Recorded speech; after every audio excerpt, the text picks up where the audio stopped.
بسم الله الرحمن الرحيم. الفرنسية لإغاثة سوريا وصول حاوية تحتوي على أجهزة ضغط وأجهزة سكري ومستهلكات طبية وأدوية وقفازات طبية.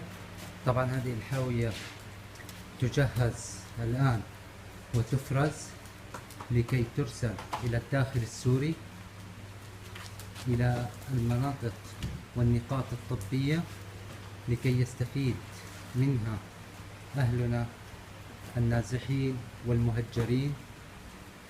كل الشكر للفرنسية لإغاثة سوريا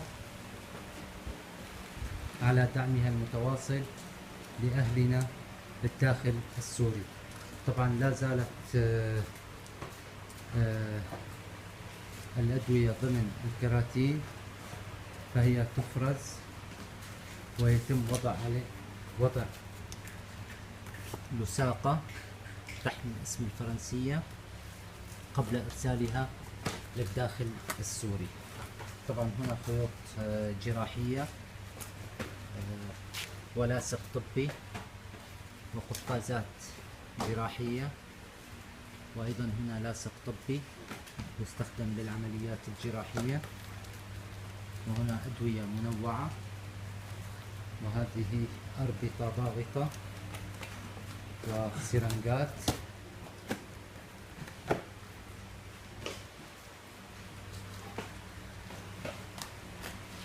لا زالت الأدوية تجهز لكي ترسل.